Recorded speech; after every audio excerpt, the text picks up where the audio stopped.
अपने मोबाइल पर red button को क्लिक करके मुझे सब्सक्राइब कीजिए और बेल आइकन को प्रेस करना बिल्कुल मत भूलिए मेरे आने वाले लेटेस्ट वीडियो को सबसे पहले देखने के लिए।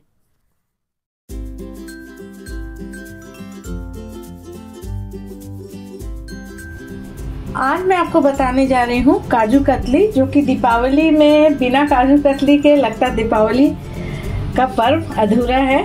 तो आप बाजार से खरीद कर लाते होंगे महंगे काजू कतली, और पर्व त्योहार के समय में कभी भी काजू कतली या मावा सही नहीं मिलता है। ऐसे समय में मिल भी सकता है, लेकिन पर्व त्योहार के समय में बिल्कुल नहीं मिलता। वो लोग बहुत कुछ डाल देते हैं क्योंकि डिमांड इतनी रहती है। तो आप घर पर बहुत आसानी से काजू कतली बना सकते हैं। तो त्योहारों पर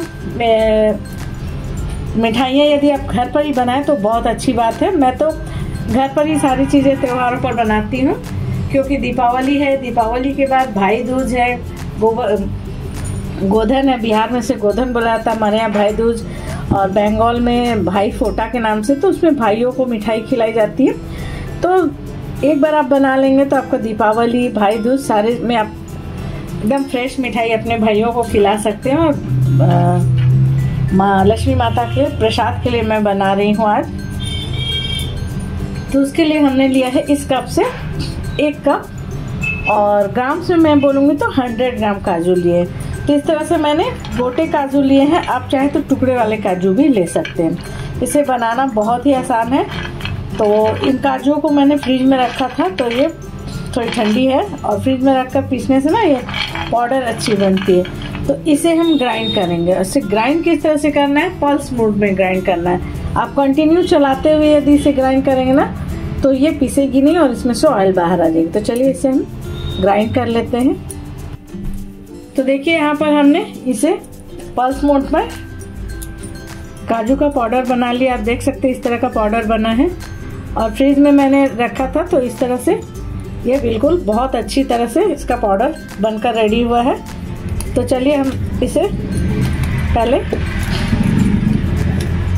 थोड़ा सा छलनी से चाल लेंगे।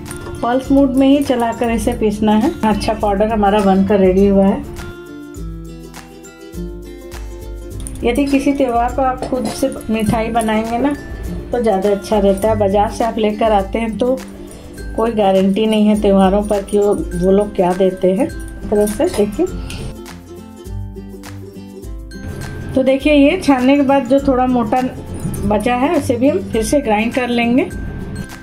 देखिए इसे हमने फिर से ग्राइंड करके ले लिया है।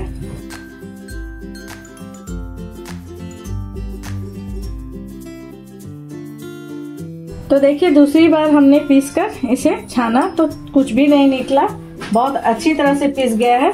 तो इस तरह से मैं आपको एक टिप्स बता देती हूँ कि यदि आप काजू को फ्रीज में रखते हैं ना थोड़ी दिन, जब भी काजू लेकर आए तो उसे थोड़ा फ्रीज में रखेंगे ना तो उसे पीसने में बहुत आसानी होती है, इसका पाउडर बनाने में। देखिए बहुत अच्छा पाउडर हमारा बनकर रेडी हो गया है। तो देखिए यहाँ पर गैस पर हमने एक कढ़ाई रखी है, और इसमें हम डालेंगे 1 कप हमने काजू लिया था। इसमें मेजरिंग का थोड़ा ध्यान रखिएगा। बाजार वाले तो बहुत ज़्यादा चीनी डालते हैं, लेकिन काजू कतली में उतनी चीनी पड़ती नहीं है। तो हमने 1 कप काजू लिया था, तो इसमें मैं चीनी डालूंगी 1 कप से थोड़ा सा कम, यानी 1/3 कप। 1/3 कप हम चीनी डालेंगे, और इसी कप से नापकर हम उसमें आधा कप पानी डालेंगे। और यहाँ पर मैं गैस को ऑन कर लूँगी, और अब हमें इसे चीनी के मेल्ट होने तक इसे चलाना है इस तरह से। थोड़ी इसकी चाशनी में बनाऊंगी। तो देखिए यहाँ पर चीनी हमारी मेल्ट हो गई है। गैस का फ्लेम हम मीडियम रखेंगे, और इसे इस तरह से लगातार चलाते हुए इसमें हमें 1 तार की चाशनी बनानी है। तो देखिए यहाँ पर हमारी 1 तार की चाशनी बन रही है। ये चाशनी हमारी हो गई है, बस इससे ज़्यादा हमें नहीं ये करना है। इसमें हम डालेंगे काजू वाले पाउडर को। इसे अच्छी तरह से मिक्स करना है इस तरह से। इसका फ्लेम हम मीडियम टू लो रखेंगे, और इसे कंटिन्यूअस चलाना है हमें, ताकि ये लगे ना, क्योंकि लग जाएगी तो इसका कलर भी चेंज हो जाएगा और स्वाद भी खराब हो जाएगा। घर पर बनाने पर आपको ध्यान रहता है कि आप क्या डाल रहे हैं। जैसे काजू कतली है तो सिर्फ इसमें 2 इंग्रेडिएंट हैं, काजू और चीनी। और बाज़ार वाले क्या क्या मिक्स करते हैं आप जान नहीं सकते हैं, और त्योहारों के समय में तो और भी ज़्यादा मिलावट होती है। इस तरह से लो फ्लेम पर हमें कंटिन्यूस इस तरह से चलाते रहना है जब तक इसका एक डो जैसा ना बने। देखिए ये थोड़ी सी गाढ़ी होने लगी है। यहाँ पर मैं डाल रही हूँ 1 चम्मच मिल्क पाउडर। 1 कप काजू है हमारा तो 1 चम्मच हम मिल्क पाउडर डाल रहे हैं, बहुत ज़्यादा नहीं। आप काजू के हिसाब से मिल्क पाउडर ऐड कर सकते हैं या स्किप भी कर सकते हैं। 1 बड़ा चम्मच 1 टेबल स्पून हमने इसमें मिल्क पाउडर ऐड किया है और इसे इस तरह से लगातार चलाते हुए हम देखिए अब थोड़ी एक गाढ़ी होने लगी है। अब हम यहाँ पर डालेंगे 1 चम्मच घी। इससे अच्छा टेस्ट भी आता है और थोड़ी ये अच्छी बनती है। तो यहाँ पर हमने 1 चम्मच घी इसमें ऐड कर दिया। जब ये गाढ़ी होने लगे उस वक्त हमें घी डालना है इसमें और इसी तरह से हम लगातार इसे धीमी आंच पर चलाते रहेंगे। बिल्कुल फ्लेम हमने लो रखा हुआ है, बिल्कुल छोड़ना नहीं है, कंटिन्यूस चलाना है। देखिए ये गाढ़ी हो रही है और इस तरह से कढ़ाई को छोड़ रही है, अब डो फॉर्म में आ रही है ये। तो यहाँ पर हम थोड़ी सी डो को निकाल लेंगे और थोड़ी ठंडी होने के बाद हम इसे चेक करेंगे कि ये गोल बन रही है, गोले जैसी कि नहीं, जमने वाली स्थिति में आई है कि नहीं। और इसे कंटिन्यूस इस तरह से हम चलाते रहेंगे। हमने थोड़ा सा जो निकाला था ठंडी होने के बाद ये इस तरह से बन रही है, यानी ये जम रही है। तो अब हम क्या करेंगे, एक बर्तन में हमने घी लगाकर रखी हुई है, उसमें हम इसे निकालेंगे और थोड़ा ठंडा करेंगे फटाफट इसे। देखिए ये कढ़ाई को छोड़ रही है। जो मिल्क पाउडर हमने डाला था ना उसे अच्छी तरह से इस तरह से हमने मिक्स कर लिया है। एक बार मैं और चेक कर लेती हूँ। उस वक्त मुझे थोड़ा सा मिश्रण ये लगा तो थोड़ी सी मैं साइड में निकाल कर चेक कर रही हूँ। ये गोला जैसी बन रही है तो ये रेडी हो गई है। गैस को हम कर देंगे ऑफ यहाँ पर और इसे अभी हमें ठंडा करना है। तो देखिए एक बड़ा सा बर्तन हमने परात लिया है, इसे घी से ग्रीस कर लिया है मैंने अच्छी तरह से। और इस मिश्रण को हम इसमें डालेंगे और थोड़ी ठंडी करेंगे चलाते हुए। बड़े बर्तन में हमने इसलिए डाला है ना कि जल्दी से ये ठंडी हो जाए। मैं थोड़ा सा ही बनाकर आपको दिखा रही हूँ, आप अपने इच्छा अनुसार जितनी भी क्वांटिटी में बना सकते हैं इसे। इस तरह से करने से ना बहुत जल्दी ये ठंडी हो जाती है। ठंडी हो गई है और ये एक जगह इकट्ठा होने लगी है, आप देख सकते हैं डो जैसी बन रही है और ये जमने लगी है। देखिए ठंडी होने के बाद इस तरह से। तो देखिए हमने यहाँ पर एक प्लास्टिक लिया है, ये जो साड़ी वगैरह में आती है उसके ऊपर उसे हमने घी से ग्रीस कर लिया है। और ये डो जो है वो ठंडी हो गई है तो उसे हम हाथों में घी थोड़ी से लगाकर इसे निकाल लेती हूँ मैं।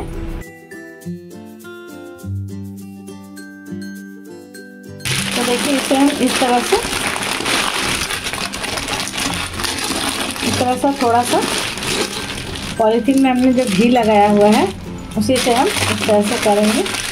अभी ये पूरी ठंडी नहीं हुई है तो इसे इस तरह से गूंथेंगे। देख रहे हैं कितनी अच्छी तरह से ये थिकना हो रही है।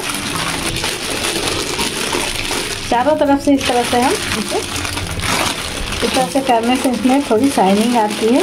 हम देखिए हमने इसे अच्छी तरह से चिकना कर लिया। बेलन में घी लगाकर एकदम आहिस्ते हाथ से हम इसे इस तरह से बेलेंगे, बहुत ज़्यादा प्रेशर नहीं देना है। और काजू कतली तो बहुत ज़्यादा मोटी नहीं होती है, पतली ही होती है। इसे हम घुमा लेते हैं।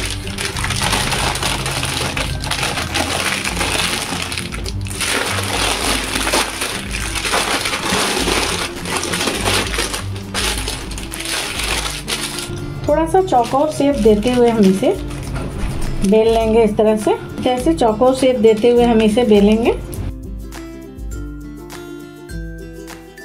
बिल्कुल हल्के हाथों से हमें इसे बेलना है।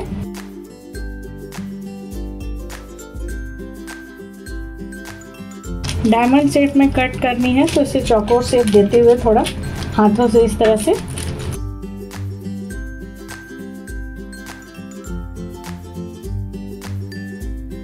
घुमा घुमा कर, पॉलीथीन को घुमा घुमा कर आप आराम से इसे बेलन से इस तरह से बेल सकते हैं एक बराबर। इस तरह से आप चाहें तो स्केल से इस तरह से शेप दे सकते हैं इसे। अब हम इसे रख देते हैं थोड़ी देर ठंडा होने के लिए, उसके बाद हम इसे कट करेंगे। तो देखिए इसके ऊपर थोड़ी सी मैं इसे सुंदर दिखने के लिए सिल्वर फॉइल का यूज़ कर रही हूँ। आपकी मर्जी के आप चाहें तो लगाएं और वरना आप स्किप भी कर सकते हैं, ज़रूरी नहीं है इसे लगाना। तो देखिए यहाँ पर 10-15 मिनट का समय हो चला है। 10-15 मिनट नहीं, 20 मिनट हमने रख दिया था इसे और ये अच्छी तरह से सेट हो गई है और जम गई है। अब हम इसे कट करेंगे। तो इसे आप किसी भी शेप में, स्क्वायर शेप में भी कट कर सकते हैं, लेकिन काजू कतली जो होती है वो डायमंड शेप में ही अधिकतर बाज़ार में मिलती है। तो हम इसे डायमंड शेप में कट करेंगे। तो यहाँ पर मैंने एक स्केल लिया है, इससे हम इसे थोड़ा निशान लगा लेंगे।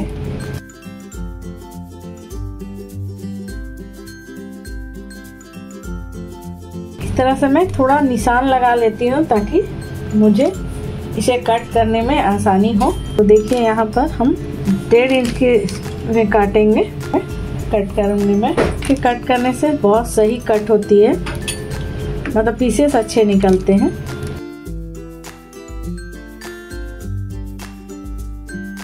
तो देखिए इस तरह से हमने इसमें निशान लगा ली है। अब हम इसे इस तरह से स्केल को रख कर स्ट्रेट कट करेंगे। आप इसे चाकू से भी कट कर सकते हैं। तो देखिए हमने कट लगा लिया है इस तरह से। अब हम इसे डायमंड शेप देंगे। ऐसे साइड से मैं कट कर रही हूँ।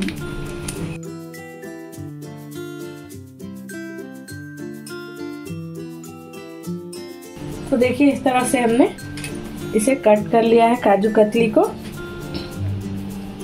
तो देखिए मैं आपको इसे दिखा रही हूँ, इतनी थिकनेस रहती है। बाज़ार में जो काजू कतली मिलती है उसकी थिकनेस यही रहती है। और आप कलर देख सकते हैं कितनी अच्छी बनी है। मैं आपको तोड़कर भी दिखा रही हूँ इसे। देखिए ये बहुत ज़्यादा सख्त भी नहीं हुई है, हार्ड भी नहीं हुई है। देखिए इस तरह का एकदम सॉफ्ट मुलायम काजू कतली हमारा बनकर रेडी हुआ है। तो बिल्कुल परफेक्ट तरीका हमने आपको दिखाया है फ्रेंड्स इसे बनाने का। तो सारे टिप्स और ट्रिक्स को फॉलो करके यदि आप बनाएंगे ना तो आपकी काजू कतली भी ऐसी बहुत अच्छी बनेगी। तो साइड्स को जो बिना शेप के हैं उसे मैं हटा लेती हूँ और उसे हम फिर से बेल कर बना लेंगे।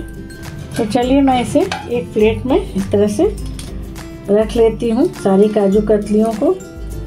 और आप देख सकते हैं कितनी अच्छी ये शेप में कटी हुई है।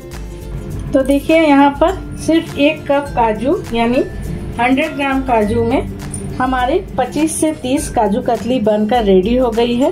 वज़न हमने नहीं किया है, वज़न में भी ये अच्छी खासी है। तो आप इतने कम दाम में एकदम प्योर काजू कतली घर पर आसानी से बना सकते हैं। और इसे बनाने में ज़्यादा मेहनत भी नहीं है, बहुत झटपट बनती है और एकदम ओरिजिनल प्योर जो कि आप घर पर बना सकते हैं। ये मैंने लक्ष्मी माँ को प्रसाद चढ़ाने के लिए बनाई है। तो आप कभी भी इसे बनाकर प्रसाद में खा सकते हैं क्योंकि इसमें सिर्फ 2 इंग्रेडिएंट है, काजू और चीनी। तो फ्रेंड्स एक बार तो इस दीपावली पर या भाई दूज पर बनाना बनता है। अभी भाई दूज भी आ रही है तो इसे बनाइए। बहुत इजी रेसिपी मैंने आपको बताई है, सारे टिप्स और ट्रिक्स मैंने बताए हैं। इस तरह से आप बनाएंगे तो आपकी काजू कतली भी बिल्कुल ऐसी ही बनेगी। कोई ज़्यादा इसमें रॉकेट साइंस नहीं है। तो इसे बनाइए, ट्राई कीजिए। अपनी फीडबैक मुझे ज़रूर दीजिएगा कमेंट सेक्शन में जाकर कि आपको मेरी रेसिपी कैसी लगी, आपने बनाई तो कैसी बनी। तो इसे बनाइए, ट्राई कीजिए। मेरी वीडियो को देखने के लिए थैंक यू।